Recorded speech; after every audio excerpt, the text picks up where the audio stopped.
interesting times. Today's stories. The Aid for Humanity continues in Canada, helping thousands in Winnipeg and reaching out to tornado victims in Ottawa. Vegas stronger, a year after the deadly mass shooting. Volunteer artists paint portraits of Las Vegas shooting victims. Plus, in Orlando, astronauts share their space mission stories. And the Sacramento Donut Festival sprinkles cheer over California's capital.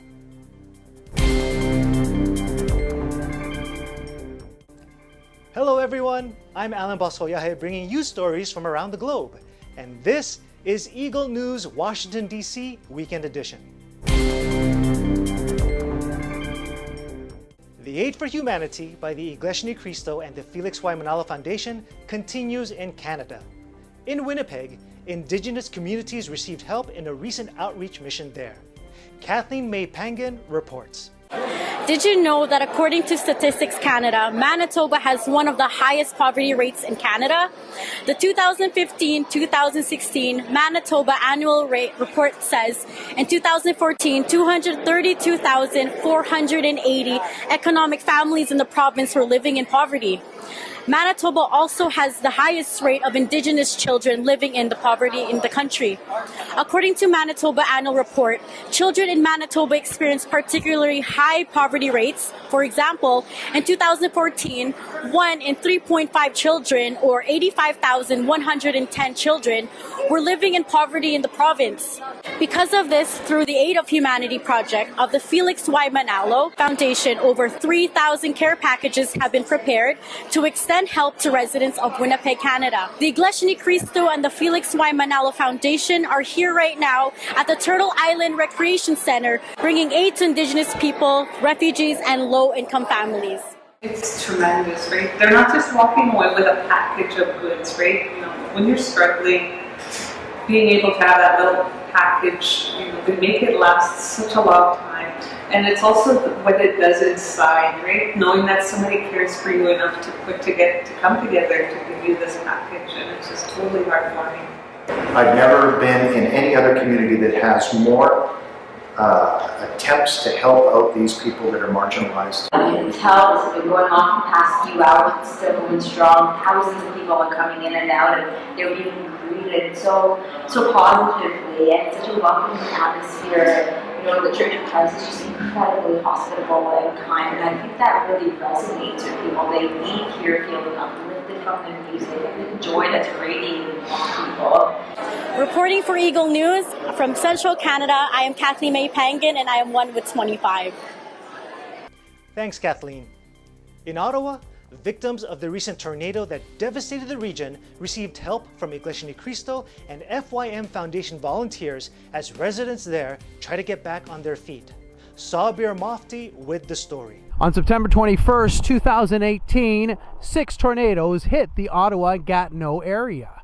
Environment Canada confirms that one of the tornadoes was in fact an EF3 category. The strongest of the tornadoes formed in Kinburn, which traveled through Dunrobin and crossed the river into Gatineau.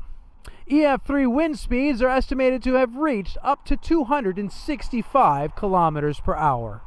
This has caused damage to dozens of homes and businesses, uprooting trees and injuring people.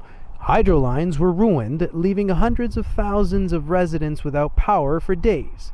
I was here when this happened, and lots of people crying, lots of people with no insurance, you know, lost everything. Thank God that my mom was insured, so she didn't lose everything, but lost a lot still. When we saw it coming, we saw the roof going in the tornado and get out, and I said, we're dying. That was the only thing in my head. That's it. That's the end of the world. We're dying. Sabi ko, salamat Lord na okay lang kami at naligtas kami. The hardest hit areas of the city are Dunrobin and Gatineau. In the Dunrobin community, more than 50 homes have been destroyed, and city officials have said more than half of them need to be rebuilt.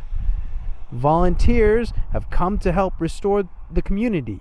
Who are here to help those who were affected with the recent tornado that happened within this area. We even have some of our organizers and helpers from the Toronto area that have actually traveled here to help in this Aid for Humanity spearheaded by the Iglesia Ni Cristo Church of Christ. In Ottawa, the Iglesia Ni Cristo Church of Christ, led by Brother Eduardo V. Manalo, along with the Felix Y. Manalo Foundation, its humanitarian arm, are here today for the Aid to Humanity outreach event, benefiting those affected by the tornadoes that happened here in September 21st, 2018, both in Ottawa and Gatineau. I appreciate from the bottom of my heart, and I guess all the people will appreciate this foundation of helping out people, because like I said, I've seen people crying and lose everything with no insurance. So people like, or this organization that you guys take part of is very important. We have to say that the city, the population were really, really good with us. They were really charitable. And we had the police, the fire department were all there, so we felt secure because they were there. Maraming salamat kasi napifeel nyo yung mga pangangailangan ng mga kapwa ninyong Pilipino. Meanwhile, in Gatineau, cleanup is also underway. Civil engineers escort residents into their apartment buildings and residences to see what they can salvage from the ruins. Up to this day, affected residents are still picking up the pieces. Communities are still recovering from the destruction felt in Ottawa and Quebec. Reporting from the Aid to Humanity in Dunrobin and Gatineau, I'm Sabir Mufti, 1 with 25.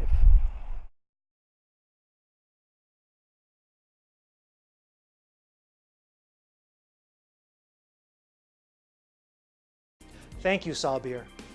Coming up, Vegas Stronger, a year after the deadly mass shooting. Volunteer artists paint portraits of Las Vegas shooting victims. Eagle News Washington, D.C. Weekend Edition will return in a moment.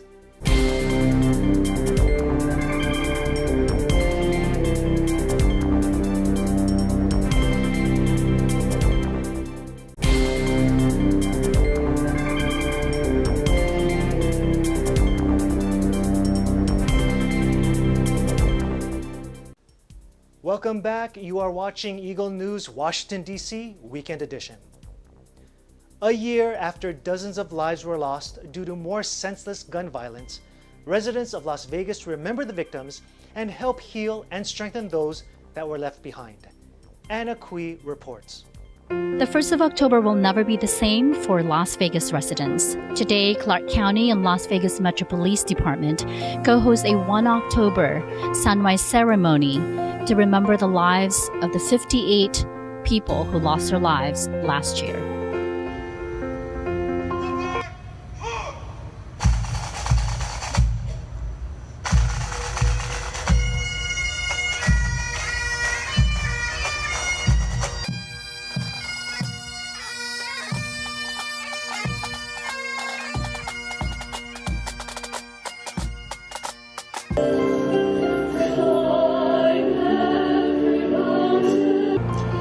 In the aftermath, we became Vegas strong. I recognize that not everyone felt they were stronger. After all, some gave everything. At the same time, this community came together as one. There are two choices, to give up or lift others up. We chose the latter. This morning should also be a reminder of ourselves to strengthen our commitment to never let this happen again and always stay vigilant. Today, we're not just Vegas strong, we are Vegas stronger. But we can't let this define us and let evil win. We must continue to fight. I refuse to let it take one more thing from me. It took my nephew's mom, my parents' daughter, my sister, and so many more who hurt by her loss. that we will fight to bring back the goodness that was here before this. A truly emotional morning as lives lost were remembered, from the mass shooting during the Route 91 Harvest Festival, which remains to be the worst in modern U.S. history. As a sign of strength, there are those like Minda Smith who choose to uplift others. Don't give up hope. Keep the light going. There's a lot of evil that comes with this, but there is a whole lot more light and love, so find it. No one had dry eyes as they left this remembrance ceremony this morning, and as Commissioner Steven Sisolak said, the city is definitely Vegas stronger. Reporting for Eagle News from the Clark County Government Center, I'm Anna Cui, and I am 1 with 25. Thanks, Anna. In a related story, artists paint portraits of the 58 shooting victims in that deadly Las Vegas tragedy last year. Eagle News correspondent Lani Valdecantos takes us to the portrait exhibit in Clark County. I'm here in the Clark County Building Rotunda area, or more as like the foyer, where a portrait exhibit is actually on display for those that have fallen on October 1st. Clark County and the Vegas Strong Resiliency Center are hosting a memorial exhibit of portraits of the 58 victims. These portraits were painted by volunteer artists to have the goal to build a bridge of hope and healing through art. Once the exhibit is over, the portraits will be donated to the families. The outpour of love continues here as the message of Clark County's Commissioner Steve Sisolak includes how the community will never forget the lives lost on October 1st, but hopes this exhibit will be a tribute to those who perished and to support those whose lives are forever changed. Free resources and support are provided to anyone affected by this shooting, to include survivors, family members of victims, and anyone who witnessed the event. A part of today's events included a sunrise remembrance to recall those who have passed and bring honor to those who have brought the community together. As the governor reminded us that the pain never really goes away, but we should all have the courage to seek peace and strength. From the Las Vegas Memorial Portrait Exhibit, I'm Lani Valdecantos, reporting live for Eagle News. Thanks, Lani. When we come back, astronauts share their space mission stories in Orlando. Plus, the Sacramento Donut Festival sprinkles cheer over California's capital. Eagle News Washington, D.C. Weekend Edition will return shortly.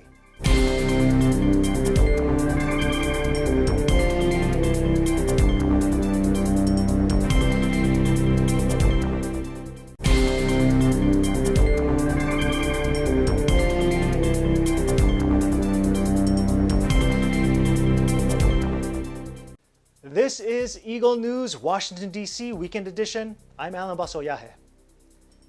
With the right amount of passion and persistence, these space enthusiasts made their way past the Earth's atmosphere. Eagle News correspondent Melissa Allen with more. The AIAA Space Forum, an event hosted by the American Institute of Aeronautics and Astronautics, gave the public a rare opportunity to meet and interact with former NASA astronauts who worked during the Space Shuttle program. Astronaut Chris Ferguson, who piloted the Space Shuttle Atlantis and was assigned as commander of the final mission of the Space Shuttle program, recalled how he was inspired to become an astronaut. And I think I was highly motivated by watching Neil Armstrong walk on the moon, which I think that happened when I was 6 or 7 years old. It must have stuck with me. And I do remember as a college freshman watching the very first Space Shuttle flight. And everybody gathered around the television to watch this thing called a Space Shuttle take off. And I don't know, maybe that was what cemented it for me. Astronaut Tony Antonelli, who served as pilot on 2 Space Shuttle missions to the International Space Station, was only 4 years old when his passion for outer space began. When I was young, we were still sending people to the moon. We flew the Apollo Soyuz and the U.S.'s first orbiting laboratory, Skylab. And I just thought that was the coolest thing. I consider myself an explorer. I like to travel. I thought it was the perfect fit for me. Ferguson and Antonelli offered some advice to those aspiring to pursue a career as an astronaut and talked about some key traits necessary to becoming one. Yeah, be passionate, be persistent, be politely persistent. if don't accept the answer no, lying down. If you're destined to do it, everybody gets told no the first time. Figure out what it takes to unlock the magical yes and continue to go for whatever it is you desire to be. The one is persistence, right? No one's perfect. Understanding that you're going to make mistakes and how you deal with those, right? So I don't get everything right. I get almost nothing right the first time, but I'm not the kind of guy that gives up. So I just keep trying. If it's something I want to figure out how to do, I just work hard at it until I figure it out. I think that's an important trait. Astronauts Antonelli and Ferguson explained why they believe that space exploration in this day and age is still worth pursuing. As humans, we have this innate desire to understand things that we don't understand, whether they're on the bottom of the ocean or the bottom of the South Pole. We always want to go, and I think that is just our DNA speaking to us. It's not a question of if we should go; it's a question of how soon should we go. And do I believe we were destined to become a multi-planet species? I'm not really sure, but I'll tell you, it sure would be nice to set up a colony on the moon. And I can think of a few people in, say, maybe 50 years that would like to go to the moon as a part of their bucket list vacation. So, these kind of things are important to us as a species. And I believe there is still so much that we as humans don't know. And I think the way to learn it is to go and see and look and figure it out, right? So I believe there's all kinds of stuff out there in the universe that we don't yet know, and so I want to send us there to learn them, with the idea that we'll bring that knowledge back and it'll benefit all of humanity. NASA hopes to send humans to planet Mars by the 2030s. Perhaps someone here, or even some of you watching this, will help NASA make the next giant leap for mankind. Signing off from Orlando, I'm Melissa Allen, and always 1 with 25. Thank you, Melissa. Unfortunately, not everyone has the right stuff to be an astronaut. My own application to NASA was denied because, according to them, they no longer send chimpanzees to space. Back on Earth, our correspondent MJ Ricardo delivers a report that really goes best with a cup of coffee. Here he is at the Sacramento Donut Festival. Welcome to Sacramento Donut Festival 2018, celebrating all things donut, only here at California Automobile Museum. Sold out for its second consecutive year in California's capital, the Sacramento Donut Festival drew in lines of attendees more than an hour before the doors opened. Well, this is our second year attending, and I think we love donuts, obviously, and it's a good chance to see kind of the artisan vendors in the area, and then, of course, to support the local community. So I think that's one of the main reasons, other than donuts, of course. And what about you, John? Yeah, I pretty much agree. I'm mostly interested in discovering new donuts that I've never had before. So this is a good chance to try a lot of new things in one place. Vendors showcased their creativity and set themselves apart from others. Totem Coffee Roasters describes what makes them donuts unique. My name's Hillary. We're from Totem Coffee in Placerville. We have been doing donuts for about 2 years now, but we've been a coffee roaster for 3 years. So we're doing vegan, organic, as local as we can get as far as our fruits and our flavors go. And they're all vegan, and we make them in-house, and we're based out of Placerville. While donuts were the main attraction of the festival, it also features local coffee roasters and donut-inspired ice cream flavors. For one vendor, his art has taken on a new meaning through donuts. So last year, I started doing these donut paintings for the first ever Sacramento Donut Festival. And it was kind of a joke at first. I just was painting donuts to see what would happen. I was actually turned on to it because my mom sent me a link over Facebook for this event, which just started last year. I don't know if you knew that or not. So I came out with just kind of plain donuts, and I did really well. I brought 32 out and I sold 28. So it was kind of like, wow, there's something here. So this year I actually started making it more like owning the art more. So it's not so much of a joke as it is starting to build passion for it. So that's why this year there's like sprinkles, there's bacon, there's all kinds of like new details as opposed to just a plain donut. So it's been really fun. I've gotten a lot more out of it as an artist, just personally, than I ever thought I would have. So it's been really nice, like awesome. Another highlight of the event was a donut competition. This year's winner and returning champion was Bad Bakers, which took first place with their new concept, the Mo Cheese gluten-free Mochi donut, topped with butter glaze, cheese, and sprinkled sugar. Dave, an organizer of the event, explains how the Donut Festival came to be what it is today. This is our second year of selling out. We sold out last year and this year. It came about from an idea of the burger battle, the Sacramento burger battle, and our friend Rodney, and how lucky he is to talk about hamburgers all year long and eat hamburgers. And we were like, why can't we do that with donuts? And then we realized at the time there were no other donut festivals in all of the United States. So it took us a couple of years before we got on our feet and got it started, but there's still only a few. And ours is the only one that is locals only. Just shops in the Sacramento area, no national chains. There's a lot of mom and pop shops, pop-up places that only sell on the street. Shorty's has a donut truck, and we really want to spotlight Sacramento and how awesome it is. We take the profits and split it between the Sacramento Food Bank and the California Automobile Museum, because we just want to give something back to especially to people who, it seems fitting that on a day when everyone is gorging themselves on donuts and sweets, that we should give money back to some people who can't. This is not just your typical donut event. It also helps Sacramento Food Bank. Reporting from Sacramento Donut Festival, my name is MJ Ricardio, and I am one with 25. If anyone needs me, I'll be at the front of the line for those donut-inspired ice cream flavors. That is today's Eagle News Washington, D.C. Weekend Edition. Join us again next week for stories from our bureaus across the nation and around the globe. Visit our websites at eaglenews.ph and eaglenewslive.com. Like us on Facebook.